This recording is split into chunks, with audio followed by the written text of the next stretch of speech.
Gumba Daru, Gumba Ninigia Nindu, which is good day, it's good to see you, in Barragum, which is the traditional language of the community that I grew up on, the Darling Downs in Queensland. And 2019 is the International Year of Indigenous Languages. And here at State Library, each staff member is adopting some words from the community that they grew up or they have an association with. So good evening, ladies and gentlemen. My name is Vicky McDonald, and it's my great privilege to be the State Librarian and CEO here at the State Library of Queensland. And on behalf of my colleagues, I welcome you to the second Game Changers event for 2019. I also extend a welcome to those who are watching via the live stream tonight. Let me also begin by acknowledging the traditional owners of the land on which we meet and pay respects to their ancestors who came before them. The location of State Library on Kirilpa Point is a traditional meeting, gathering and sharing place for Aboriginal people, and we proudly continue that tradition here today, tonight and every day of the year.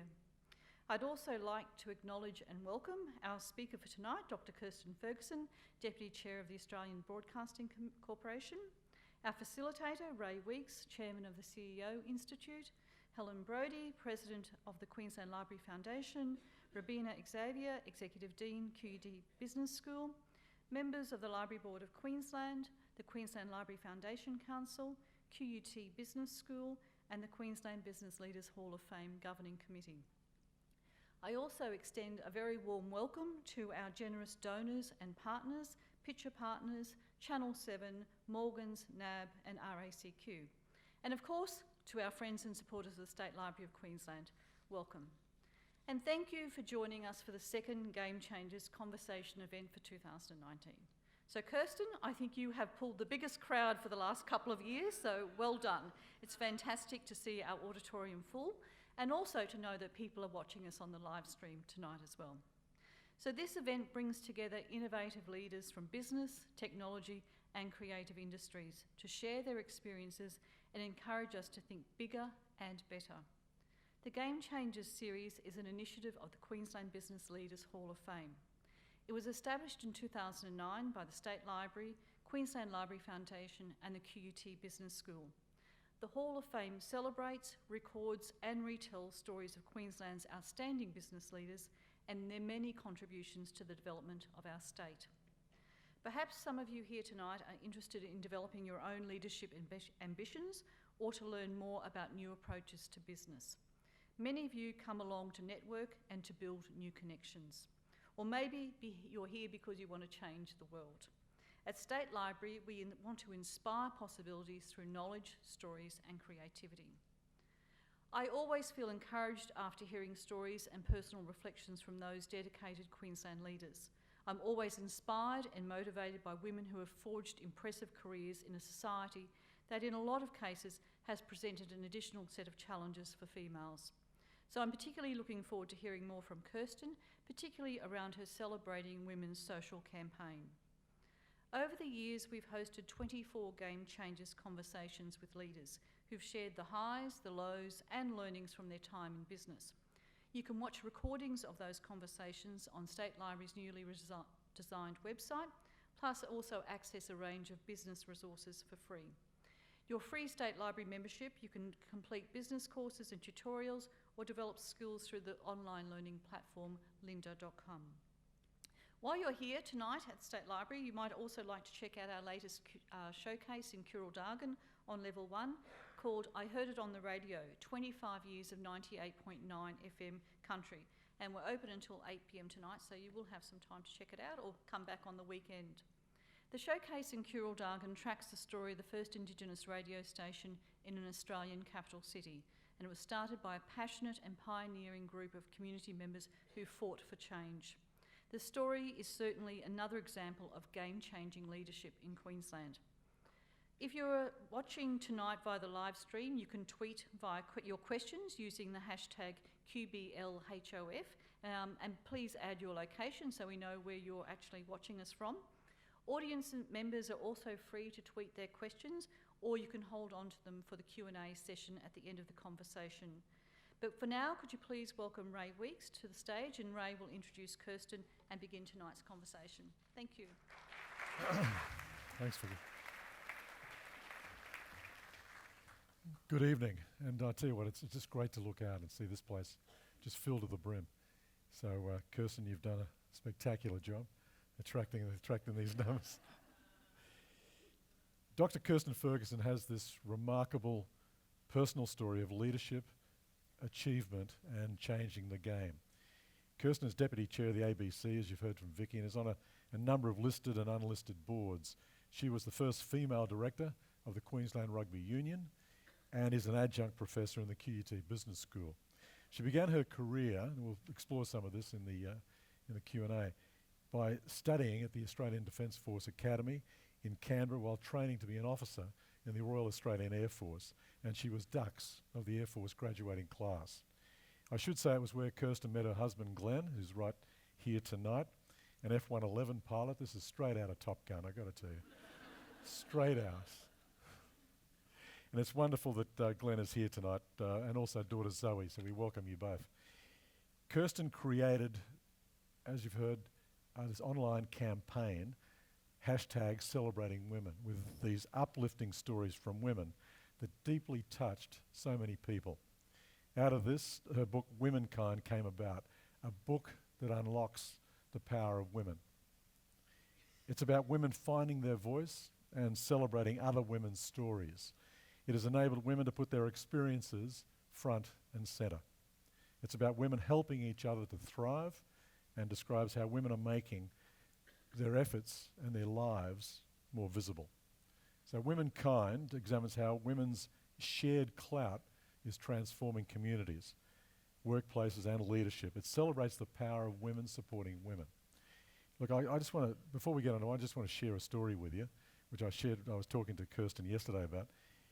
Let me share a story with you about my mother.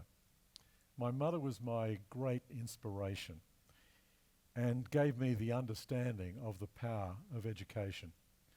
My mother was a senior executive in a major listed public company when women were not expected to be senior executives. And she used to say you had to be twice as good as the average man to succeed, and she'd say, thank Christ that's not difficult.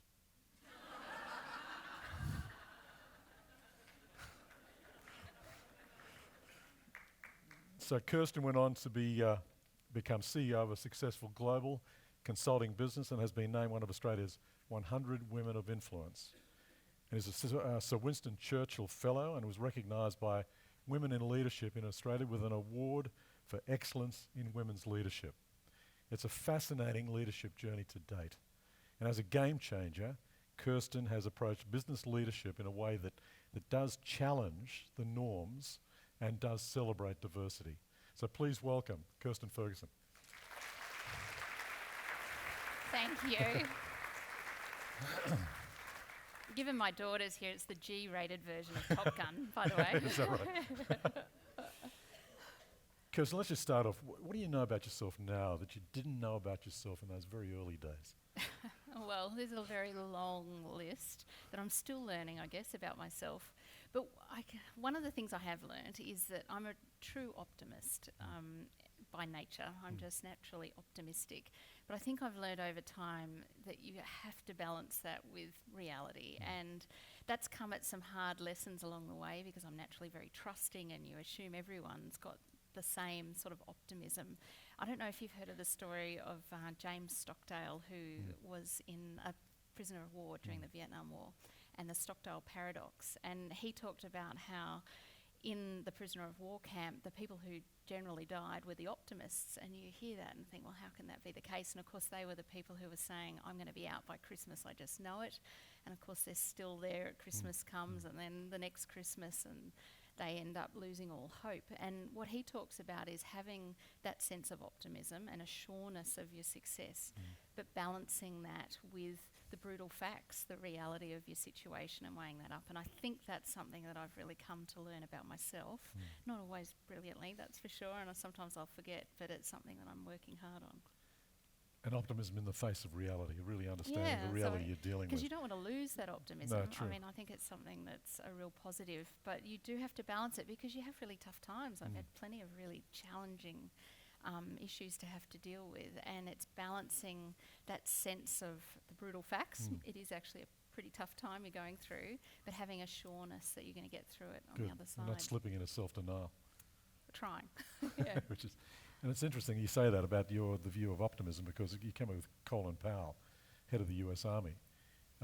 His book, A Soldier's Story, one of his leadership lessons is optimism is a force multiplier, which is what you firmly believe in.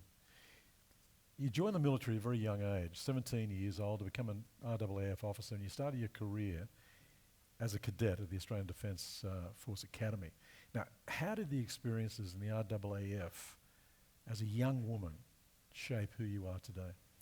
Yeah, look, I think it was the foundation for everything, really. It taught me a lot about leadership. It taught me a lot about resilience, about going through really, really difficult times. I was at the academy in the early 90s, which is now the period of investigations and government reports and inquiries, and it was a pretty shocking time for women. There were very few women there.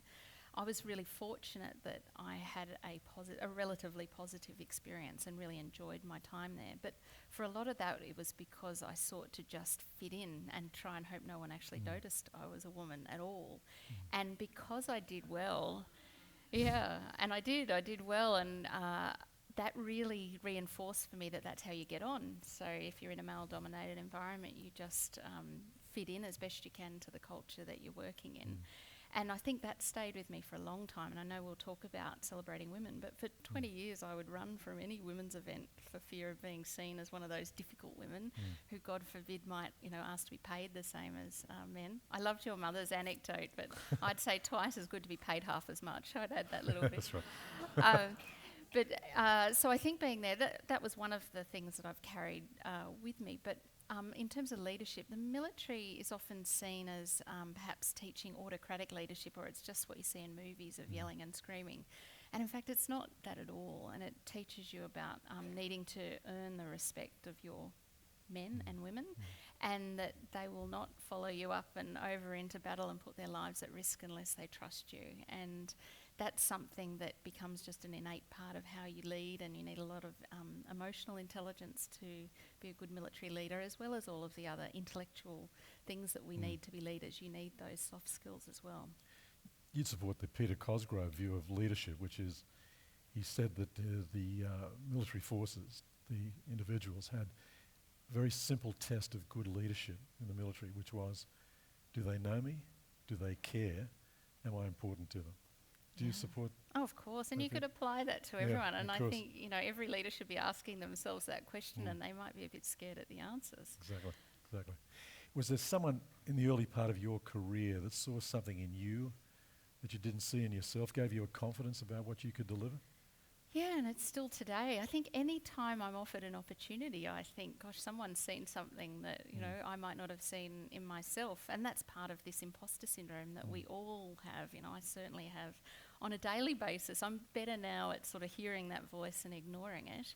But early in my career, I had mentors and supervisors and bosses who, would say encouraging things or make me feel that I could actually achieve what I wanted to achieve. And that was so powerful, and it's a reminder now that we need to be doing that a lot more, and making sure that we're always paying that forward and giving people the encouragement they need. Because if you don't trust yourself, which most of us don't, a lot of us question, whether or not we're capable of doing whatever that next opportunity is. I think it's much easier to trust that someone else has seen something in you and to follow them. So tell us a bit more about how you struggled with that imposter syndrome, and how you handled that, how you dealt with it. Yeah, well, I'm still, I think all of us, it's easy to look from the outside at someone's career or achievements or the number of degrees they've got or whatever their little bio might say, and think, oh, they've obviously got it all together. But I can assure you every single one of us in this room would have some level of imposter syndrome. And all that is meaning that you question whether or not you're good enough or whether or not you know enough. I think women particularly, men and women struggle with it, but women in particular will feel we need to have every qualification before we take on a new role or a new opportunity. And it's hearing that voice, my peak imposter syndrome moment, which is totally ridiculous, but it highlights how ingrained it is. I had done a PhD, and when you do that, you become the expert in a very, very, very minor little piece of knowledge in the world. And there really was no one else who knew more about my topic than me, and I was asked to speak at a conference on it. And my very first thought was, I'm sure there's someone else who'll know more about it. Now, that's just absolutely ridiculous, and I can ignore that now. But it's how it plays into your mind, I think, about having that self-confidence always. And the more you do it and the more you don't fail, the more you look back and think, what could possibly go wrong? Now, as we all know, you were appointed acting chair of the ABC board very suddenly, very publicly, and in tumultuous circumstances. And I understand you can't talk tonight about any of the specifics of what was involved, and tonight you're not talking in any official capacity on behalf of the ABC. But many leaders wonder how they might deal with being put in that position. And you never really know how you might handle it until it actually happens. So, Kirstin, tell us, what did you learn about yourself as a leader through that period? And what lessons are there for anyone else who may find themselves having to lead through a crisis like that? You definitely cannot prepare yourself, for that kind of circumstance. And I think I've had time now to reflect on what it was all, what it meant for me, I guess, in terms of my own leadership. Because when you're in it, obviously I didn't have time to think through any of that. What I did learn is I'm exceedingly calm in a crisis. If you need someone in a crisis, I'm pretty calm. I think it became just, I was so focused on, that's what was needed, was publicly and in working through issues to be calm. And it doesn't mean I was privately. So privately, there's a huge amount of pressure that you're dealing with. But publicly, while I was working, I was very calm. I think I discovered that when you're under that much pressure, and others might have experienced this, your world becomes quite small. It feels quite small. It's hard to describe, but there's not enough time to actually think through how you might have strategized a particular crisis, or a new thing might come along quite quickly, or you need to respond to something almost instantly. And so everything feels very pressurized, obviously, but it feels quite small, and the number of people wanting to give you advice is endless, and you actually need to really narrow that down and trust a smaller number and seek that advice from others when you need to. But it's impossible to obviously digest all of the advice good-meaning people will pass on. I think the other thing was really bite-sized chunks. When you've got a lot of issues to deal with, and this definitely came from my military training. I remember when I was in my third year at ADFA, we used to have to do a thing called cryptic challenge, where it was like a leadership exercise out in the bush, and you weren't given much food, and you had to carry a pack around and climb up mountains and all of that sort of thing. And they would test you out, and you would be assessed on your leadership. Anyway, I was given sort of the back end of the period where everyone was tired and hungry, and we had this big mountain to climb up. And I remember when I was leading that particular section, this mountain was enormous, and if you sit at the bottom, it was a bit like what I was going through. If you think about everything you've got to work through, it's overwhelming. But we did just bite-sized chunks, and every 50 metres, 100 metres, we'd identify a tree and get to it, and then we'd all feel like we'd succeeded. I think, obviously, very different analogy, but breaking various issues down into bite-sized chunks makes everything much more achievable, even when it seems insurmountable. And that was something that was incredibly helpful. So for people who are in a crisis, I think it's trying to cut out the noise and really narrow down to what you need to deal with in that moment right then, and park the other things, which could be on their own massive, but they're not a priority then and there. And then the last thing is, ultimately, you're the leader, and you'll get conflicting advice from all sorts of quarters. In the end, you really need to trust your own view on what needs to happen and act on that. And how important it is to maintain that composure under pressure, as you say. Yeah, well, I've never been on television before, and my first experience was a 20-minute live interview. So that certainly tested, and I was very calm. But the old adage, you walk in and they tell you your mind will go blank. Well, that that happened as I walked to the desk. But luckily, I think if you're trained as a leader, you're there when you need to be there. Yeah. Look, you created this remarkable online campaign, #CelebratingWomen, with uplifting stories from women.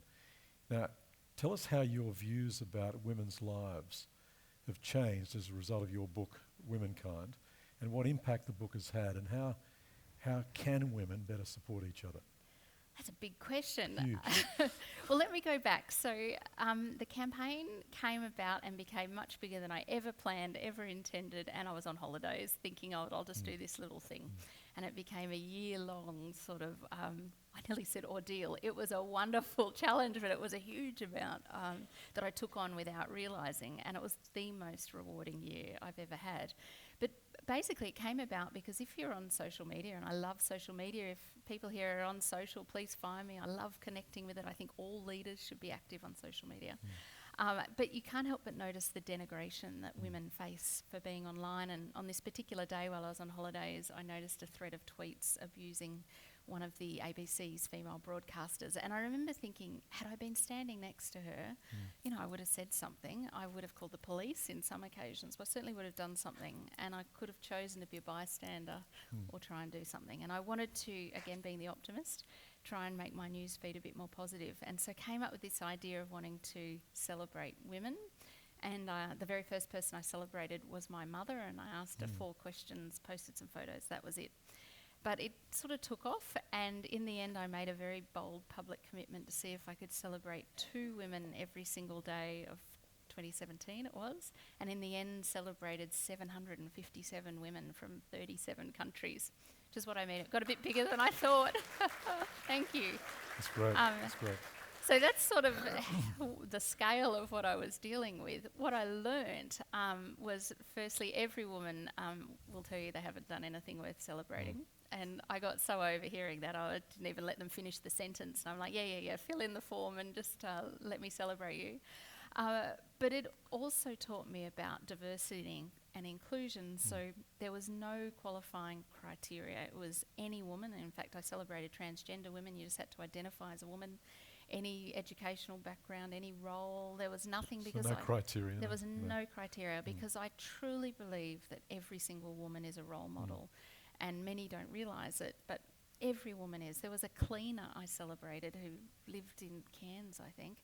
She had a little small business and she was cleaning motels, but she was a role model to other women who may want to change their circumstances and have a small business. So what I learnt was we need to, all of us who want diverse workplaces, I think the strategy has to be inclusion. So because it was such an inclusive campaign and there was no barriers to entry, every woman felt able to be involved, and from that diversity followed. And so that was the real richness of it, and I think for us as leaders as well. But you cut it at the end of December 31. I could not keep doing it. It was and it was important to hand on, I think, to other. And there's now all these spin-off campaigns. There's a Celebrating Women in Japan, and there's Celebrating Women in various industries. And I mean, it's wonderful. That's exactly what we should do, because I don't know if you've heard the saying that says, you know, if you should be so lucky to achieve your own goals, you should throw down the ladder for people behind you. Well, I really believe we need to forget the bloody ladder. The ladder is a hopeless analogy, because if you think about it, firstly, you're holding on for dear life, only one person at a time, and no one can get past. So what Celebrating Women taught me is we can throw down a fishing net and bring up many, many women together, and we can all hold the sides and do that. Now, you asked 4 questions of each woman in your book. These are great questions, but I'm going to ask you 2 of those questions. Describe your life. This is one of the 4 questions. Describe your life using only 3 words, and who did you hope to inspire? And why? And That's why? the end of that question.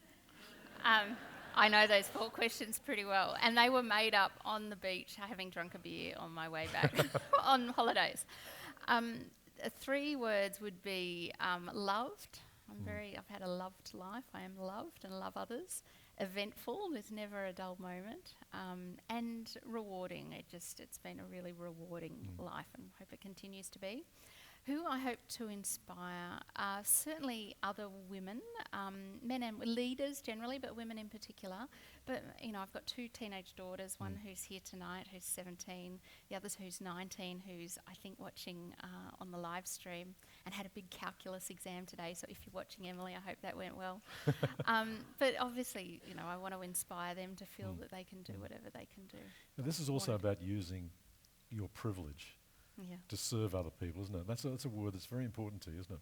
It is. I think servant leadership or humble leadership is incredibly important. And everything we're talking about is because I'm coming from a position of privilege. We are all privileged to be sitting here, educated, fed, able to go home hopefully to a safe environment. And that's something I'm really conscious of through my career. I've been very fortunate to have lots of education and the ability to swap and change careers, which has been wonderful. But so many women are not in that position, and I think we all need to remember that and to be giving back and making those opportunities for others who can't be so fortunate. Now, in terms of giving back, you've got to tell us about your grandmother Millie and how much of her spirit, your grandmother Millie, how much of her spirit do you have? Yeah, a fair bit. She also gave me the curly, frizzy hair, so that's from Millie. So tell us about Millie. Millie was my grandmother, and she married he was an army officer and a major general. He became a major general in the army, and he liked to have his lunch, at 12 o'clock, and they would have sherries and nibbles or whatever at 5 and 6. Anyway, it was very regimented. And she only got her licence quite late in life. It might have been 60 or 70. Anyway, when he passed away, she had this little Honda Civic, I think it was at the time, a Honda Jazz or a Honda Civic, not a big car. And it was bright yellow, and she lived on the Mornington Peninsula, and she decided that she was going to go driving, but she wanted to do what she called the long circuit, which was right around Australia, which is, 17,000 kilometres or something. Oh no, just wait. So she did a lap around Australia, and everyone was sort of very humouring her, and yes, that's great, Millie. And Millie stands for mother-in-law, by the way, which one of the son-in-laws named her. And she got back and wanted to see it from the other direction. So, no, still just wait.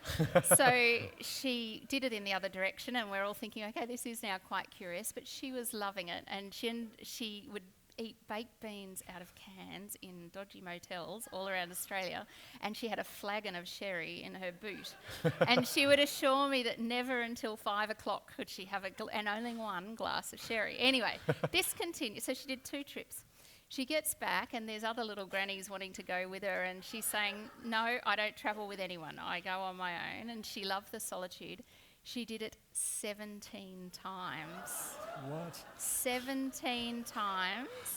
Channel 7 Sunrise named a Winnebago after her. And I'm in the hairdresser one day and opened, new idea, and there's my grandmother next to this Winnebago called Millie, the weather van. Now, what about the truck drivers? What do they know? So the truck drivers used to get to know her. She was obviously there frequently. And she got a CB, and her call sign was the Galloping Granny. And when she went to all these pubs, which were pretty, these are rough pubs, she loved it, and they all looked after her, except she told me some guy propositioned her, which I was a little concerned with, because at this point she's sort of 85, 90, but they would put bumper stickers on the back of her car, and one said, I got pissed at the wherever pub, and that was her proudest thing. So she was absolutely remarkable. So she lived to 93. She wrote a book about it called Baked Beans in the Desert and Curry in Kashmir, and she was amazing. And so if I've even got some of her spirit, but the way her death was also lovely, and I know it's, you don't often say that, but I got to say, we sort of knew she was getting on, and she moved herself, by the way, at 90 to Clare without sort of telling the family, just got a removal, and off she went and lived in this beautiful part of Clare, which was, because she wanted to do that. It was wonderful. But I went and visited her, and she died maybe a few months later, but she took herself off to the local hospital and said, I think I need to lay down, and that was it. It was a beautiful life. So at what age? 93. 93. Yeah. So I think I do have a lot of her spirit, and she's phenomenal. Let's talk about great places to work for a moment. We talk about diversity, authenticity, mutual respect. These seem to be characteristics that you believe in for a great place to work. Is that Yeah, I think if you can't respect other people, and you can't feel you're yourself, and you can't work in a place where you're, really including different views, then, what's it all about? I'm a real believer that as a leader, I think it's easy, and I say that in inverted commas because I know it's not, but to have the intellect to be a leader. You can learn it. And, there's things I've learnt about being a technical leader, working in an industry or understanding how to read P&Ls and balance sheets and all of that sort of thing. But far more challenging, but the most important is having the emotional intelligence as a leader. And I think if you can combine those two, you'll always be streets ahead of the leader who's just got the smarts but has no idea how to actually talk to people or treat people with respect. And so that's why I think those values are just so important for any leader. Vulnerability is an Definitely. element. It's a key part of leadership, isn't it, to demonstrate vulnerability at the right time? Yeah, and saying, I actually don't know the answer to this. You know, there's been challenges I've had to deal with, and having a team and you say, I don't really know how we're going to overcome this challenge, but I know together we will, because you guys have all got the skills, or we're each going to have a part that we can contribute. And as the leader, you're just the conductor, bringing all of that together and helping others be their best. You don't need to be the one solving everything. Let's just keep going with a bit more of the leadership attributes that truly matter to you. But in doing that, tell us about the leadership skills you gained by being a burials officer in the Air Force. And to describe that role, I've had some curious careers. describe the role, and what are some of the leadership skills? When you're in the military, you often get secondary duties, and it's my main role when I graduated from ADFA and I was posted to Amberley, and that's where the Top Gun cliche comes out. Second day, I met my husband who's wearing the flying suit. It's very handsome. I was single and 21 and posted to an F-111 squadron, so it doesn't get much better. But on that first day, I turn up for what I think is my main job, which is as an administration officer, and I was told, there's a bunch of secondary duties, and this is the one you're getting. You're the burials officer. And I'd never been to a funeral at this point. I was 21. And not only that, someone's died and the chaplain's coming to get you, and you need to go and sit in their the parents' living room. So on my very first day, I was in the living room of this family whose son had died, just thinking, where the hell am I? What on earth is going on? And I ended up running about 15 funerals over my period, and it was such a rewarding thing that I did, because you learn about empathy, you learn about how you can help people in their, worst moments of grief. There were some pretty curious things that happened as well. A family whose son had very tragically suicided, but he'd done so under a train. And so yes, it became a very difficult matter to when they wanted to have a viewing, and how you explain that might not be. And you've really got to be able to communicate with empathy and understand and help that family through things. And the chaplains, I'm not a religious person at all, but there was 3 from each of the main Christian religions that would come along, and observing them and how they spoke to people who often weren't religious themselves through those times, I think just gives you that empathy that carries on, and so it was quite an interesting way to start my RAF career. Now look, there's a number of people here I know that are looking to move on to board roles and so on, but first question is, why did you pursue a professional company director career and not other full-time executive roles? Yeah, it's interesting because I was really very young to be offered my first board role at 35, and I'm now 46, so I've been doing it for a long time. But when I was on my first board, I was also a CEO, and so I was doing both roles for a while, and then got asked to join a second board, and that's when I decided to see if I might pursue it full time. And so it's one of those things, I say yes to opportunities. I'm really, you never know where life will lead you, and I still wonder now, what would I have done had I not done it? But I've got no regrets, because what I hadn't realised is how much I like the diversity of being on different boards and doing different things. And in any one week, I could be doing something I had no idea was going to happen the week before. And while I loved working in single organisations, you're very much within that industry or that context or that business. So who knows what will happen in the future, but I'm certainly loving doing what I'm doing now. Because a portfolio career does give you that flexibility, doesn't it?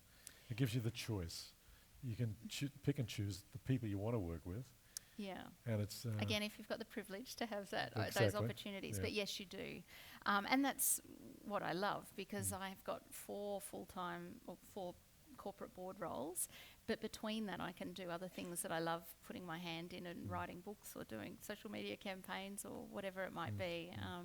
but I certainly love the board work, and treat corporate governance is sort of a passion and something you've got to be really focused on, and want to see done very well.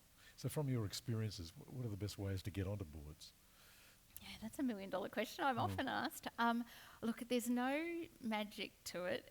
There's a lot of pounding the pavement and actually networking and getting to know other directors and joining organisations like the Australian Institute of Company Directors and going and doing their course. And I think being very well read about what's going on across industries, different industries, really understanding what it is you will add to a board role. So I think that's something that a lot of new executives can't articulate very well. They might say, well, I'm very good at, turnarounds, but that's not exact, unless you can articulate exactly how you're going to apply that in a board sense. It's difficult to understand sort of what you will bring to a board. So I think really thinking about what it is you'll do when you're not the hands-on is one of the first key steps for and that board profile is very different from a CV. You've really got to focus on those elements. The skills and the values you'll bring as a board colleague, as opposed to a really skilled executive. Well, one of the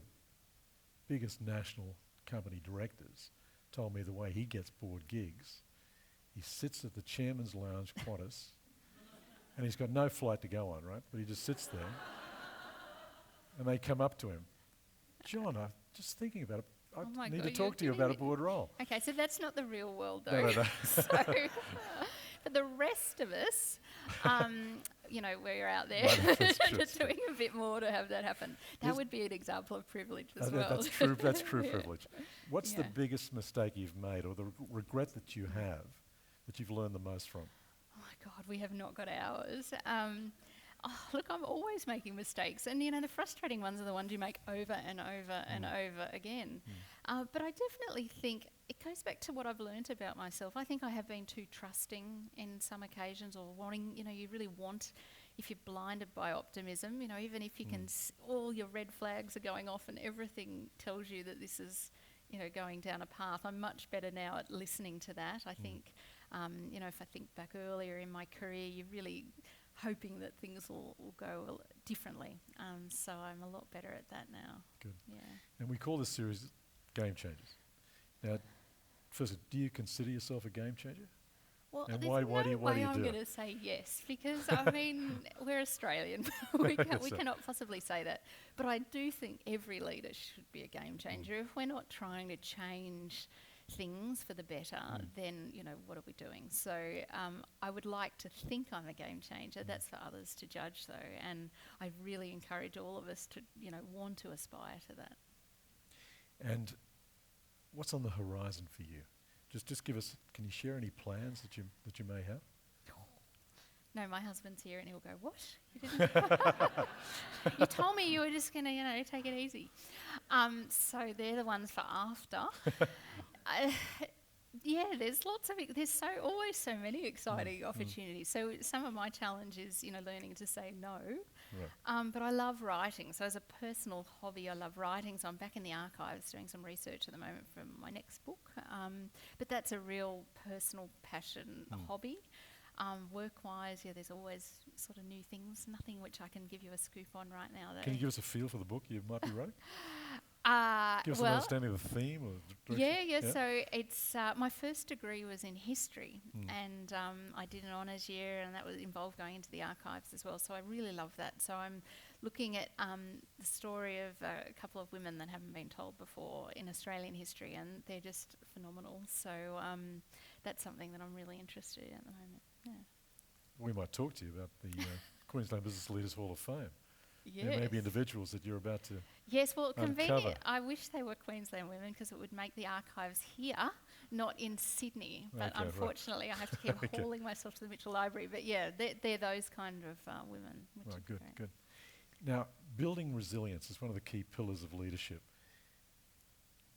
Just can you give us some of the experiences in your career where you understood the power of resilience? Because you exude a capacity for resilience, the building of resilience throughout your career.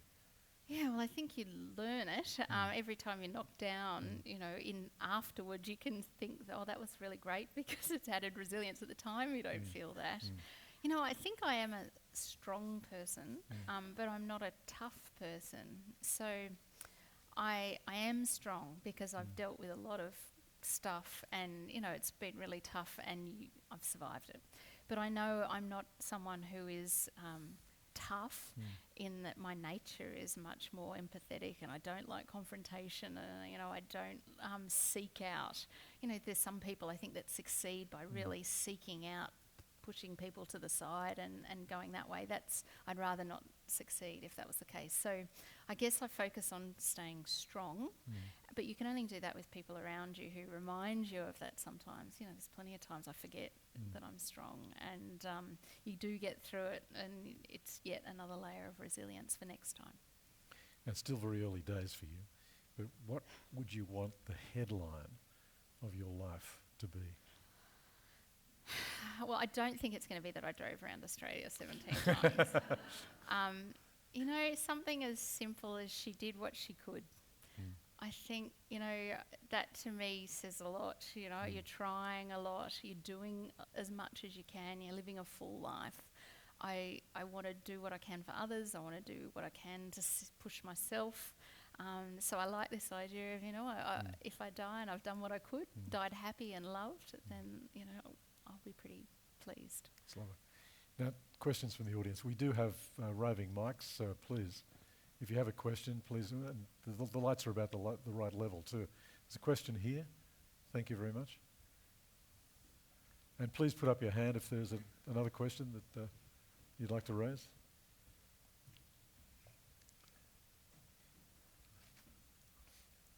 Thanks for that. Thank you, Kirstin. My question centres around, you've mentioned a couple of times your optimism, and as a optimist, eternal myself, Yay, the optimist. and a strong person and someone who can work through strategies and all that kind of stuff, what I'm keen to hear from you are your non-negotiables. Yeah. Good question. That is a good question, because often you discover them when you're confronted with them as well. It's hard to, and so I was rung about one board once.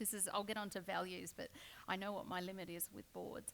And the headhunter said, you're travelling overseas and you'll get paid all this money. And I'm thinking, great, there's going to be a catch. And it was a cigarette company. So that was a very clear non-negotiable for me, and apologies to the smokers. But in terms of my own non-negotiables, now that I get the opportunity to look at what boards I might want to join, I think it's the values of the people I have to sit around the table with are the most important. And then when I'm assessing that, it's thinking about how they treat other people and whether they're respectful of other people, whether I feel that they're honest and ethical.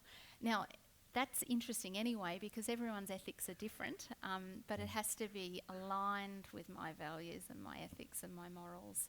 And I think there are just clear lines in the sand where you do need to take a stand. And often no one will know you've done that, but you need to know that you've done that. And I look back and think they're my sort of hard lines.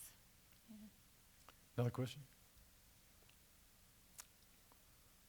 Right here. Thank you. Do you have the microphone there? Right there. Thanks, Nat.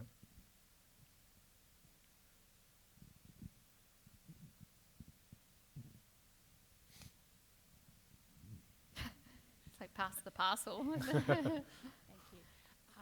Kirstin, going on from that, I guess question is, how do you know when to move on? Like, it's not always a decision that is easy to make.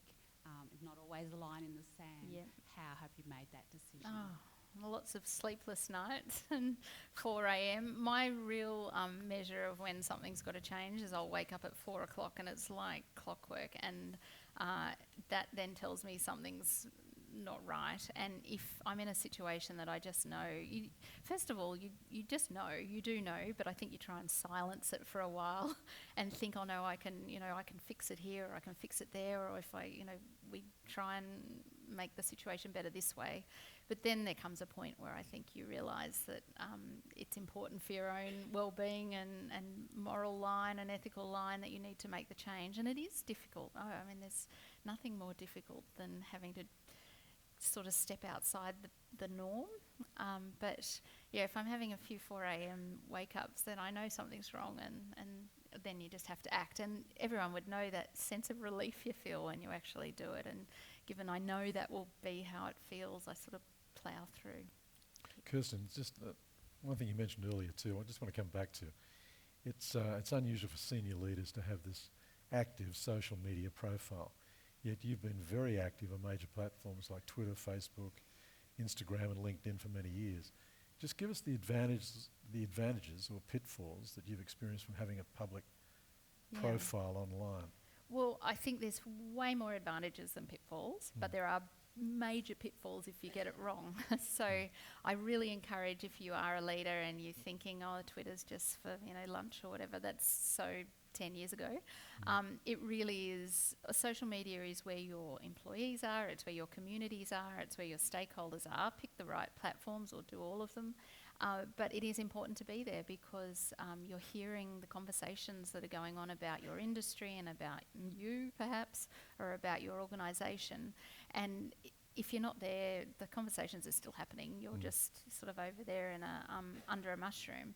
So I do think it's important to be there. If you're there though, you have to be really aware that you need to be a leader in that space as well. And things, if you were to tweet something you wouldn't say in this kind of a forum, then you're likely to have something go wrong. So I've, touch wood, been very fortunate because I'm just mindful that I don't say anything publicly, whether it's in a forum like this or on any social media, that could be misinterpreted or that doesn't align with my values. So I tend to be really positive. It tends, celebrating women was just a natural extension because I'll always find ways to celebrate what other people are doing. And it's remarkable how powerful it can be and how many opportunities come from embracing social media. So as I said, if you're on there, find me. And it's a great way to network and to be at events that you might not be at physically, like tonight. Question? Right here or up? Yep. Kirstin, could you talk about the board's role in changing company culture, particularly in light of the Hayne Commission? Why, yes, I can.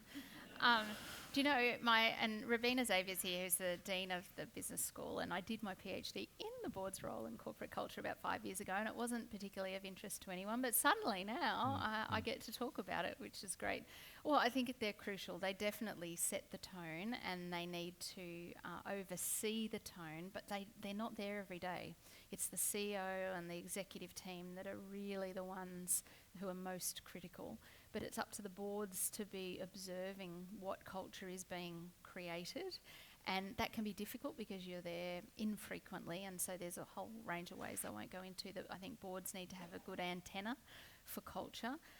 Nothing that came out of Hayne is surprising if you understand organisational culture, and I think an idea that we need to talk a lot more about as leaders is creating an environment that's psychologically safe is the term, so people can speak up if they see breaches or they see something without fear, and there's a no blame culture, or if you accidentally or you inadvertently have a breach, you can go and say, look, this is what's happened, without fear of reprisal. That's a psychologically safe workplace. And so I think boards play a crucial role, but they're not the ones who are actually there every day. They need to be overseeing what the leadership team is doing around culture. Just on that point too, boards are now dealing with social pressures. They're dealing with a social licence really to operate. And the range of social issues the boards are expected, or companies are expected to take a public stance on. How do you feel about the way this is heading and the different responses, the different obligations that come into play? Did you know what tomorrow I'm talking about? Trust and purpose, and exactly this idea of CEO activism. People, you might have heard that term. So it's more CEOs being, whether it was around marriage equality or modern slavery, which Twiggy Forrest did. I think boards need to be thinking about what the purpose, with their CEOs, the purpose of a company is beyond profit, because profit in and of itself isn't a purpose. It may have been in the past, but we now know that something like 70% of millennials, and millennials now make up more than a third of our workforce, want to work in places that their purpose is to make life better, not about profit. So I do think it's important that you have a voice. It's not a voice on every issue though, and that's not going to be right for every company. And there's definitely a tension there between if you've got sponsors and stakeholders and shareholders who don't want you to have a voice around that, how you manage that. That's right. But I don't think it's insurmountable. No. It's more finding the right issue for your business. Well, it's interesting. I'm dealing with a bunch of CEOs in the CEO Institute, and I've come to them and said, I need to hear your purpose, your organisation's purpose. What is the why? Not the what or the how, but what's the why? Because that's what resonates. Yeah. And the value proposition that comes out of a better understanding of the true purpose. And saying your purpose is to make more money for shareholders or whoever, it just is not motivating for staff. But that should be the outcome. That will be the outcome if you get everything else right. So I think it's just thinking about it a bit differently. Yeah. Another question. There's a question right at the back there. Thank you. Right at the back. Thank you very much. I really enjoyed listening to your talk, and I was very struck at the beginning. You were introduced as the ducks of your year, and I imagine many people would have thought you were going to go on and have a glittering career in the military, not least of which I imagine many of the more senior officers down at ADFA. So bearing in mind what the question was 2 questions ago, why did you leave the military? And then thinking about the last question and thinking about board culture and so forth, have you been asked to go back and comment in your role as a civilian? Yes.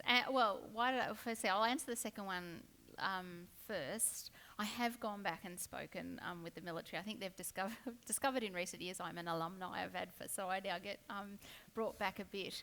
Yeah, it's funny, when I left, you have to do however many years you were educated for +1 is called the return of service, and that's what I ended up doing because I'd started studying law at QUT and I was set on being a lawyer, and I wanted to practice law, and there just was no opportunities at that time to do that in the military.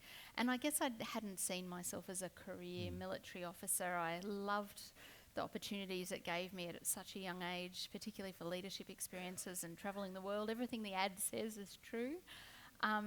But it wasn't where I saw myself going full time. But I certainly didn't leave for cultural reasons myself. I think back then they had much more inflexible working arrangements, so you were posted every few years. And so if you chose, to get married to a serving member or to have children, it became quite logistically difficult. And by that stage, we were quite settled in Brisbane, and so that's how that worked out. So, yeah, it's interesting you should ask, but I certainly do try and assist, and I'm really loyal. I'm a very loyal person anyway, and so feel great loyalty to the military and the opportunities that they gave me at that time. Another question? Right at the back. You've put your hand up about 10 times. I need to get to you. You talk about your life being very eventful and you're living a full life. I'm curious to hear how you balance that with being a mother and what advice you would give to your daughters to follow suit. Well, I can look at one of them. She should probably be up here answering that. When I wrote Womankind, I wrote a chapter about, how bloody difficult it is to be a working mum, frankly, and all the guilt I felt all the time. I felt guilty as a mum, I felt guilty as an employee, and I felt guilty, as a wife. It was just a constant sort of ball of guilt. And it was quite a chapter that was, you would have thought I was the worst mother in the world, frankly. And it was lovely having my own family read it. And so that's not even, reality. Wasn't our reality. And in fact, I was at a lot of stuff. So I think as mothers, we put a lot of, and parents, sorry, I should say all parents, a lot of pressure on ourselves to be perfect. And the breakthrough for me was just deciding not to be. And there was a moment when the kids were in primary school and we had a nanny or a lady who would come and help with the kids. And one day one of them was sick at school and they rang the nanny first, and I happened to be at home and I stormed down there. I was utterly indignant. I'm the mother, ring me first. And yes, we will. And of course you can probably guess what happened. A couple of weeks later they ring me. I'm on a plane overseas. And I have to concede that, yes, perhaps ringing the nanny first, if my husband's away or whatever, is a better plan. And it was just deciding that the guilt was doing nothing except eating me up. The kids were perfectly happy and balanced and loving and wonderful. And I think it's being a bit kind on yourself and getting the support. So there's some really practical things. You need lots of support. You need a wonderful husband who considers parenting equally, or a partner. And I was really fortunate to have that. And I think if you can sort of somehow grapple it all through, I've got about 1 term left, Zoe, of being a parent of school-age children. Yes. So one's at university, one's about to finish, and yeah, then you can breathe. So I don't know how many years you've got left. So there is no easy answer, but women supporting women, I mean, find the other women, it takes a village, all of that. Is there a last question from the audience? Any last question? Right down here, Nat, if you could. Thank you. Just right here. Thanks.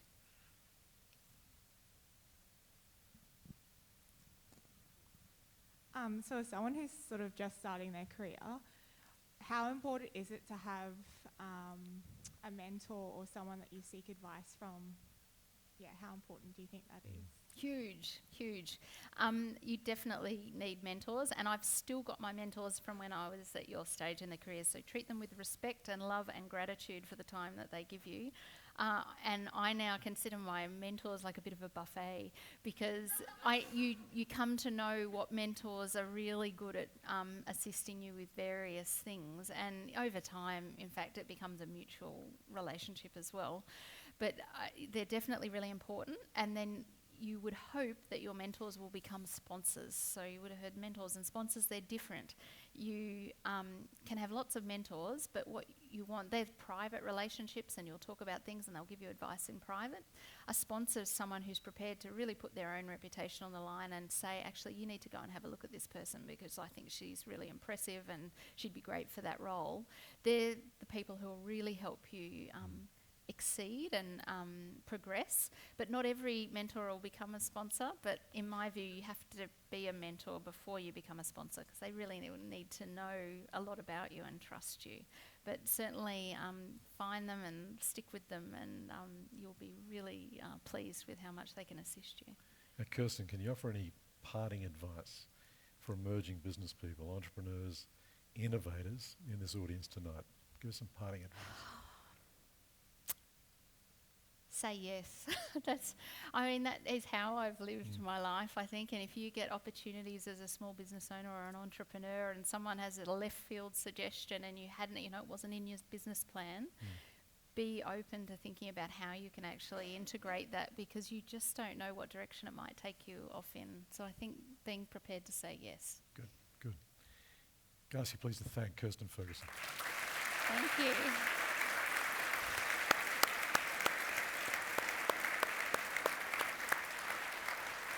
Thank you.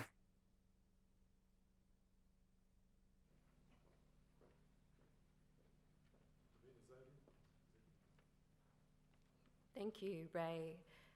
I've had the pleasure of knowing Kirstin for more than a decade, and we've shared many stories, from everything from a sausage at swim club to formal events like this. And I was thinking tonight, it doesn't matter which forum I'm in, I always learn something new, and I think it's hard not to when you listen to Kirstin's story.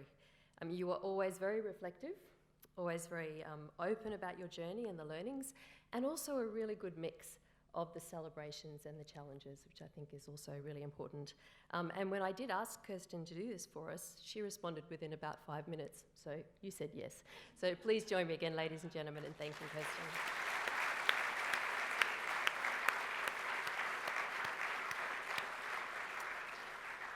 For those of you who'd like to revisit the conversation tonight or share it with friends or colleagues, the webcast and transcript will be available on the State Library and Queensland Business Leaders Hall of Fame websites within the next week. A special thanks to Ray Weeks for your valuable contribution again to Game Changers and all that you do for the QT Business School. Thank you.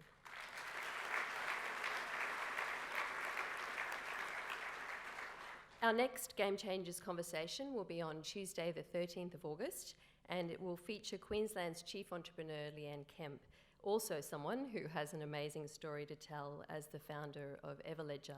The tickets for this event are now available online via the State Library website. On behalf of the Governing Committee and founding partners, I'd like to again thank the sponsors of the Queensland Business Leaders Hall of Fame, The principal sponsor, Pitcher Partners, our television sponsor, Channel 7, and the major sponsors, Morgans, NAB and RACQ. Please join me in thanking them all.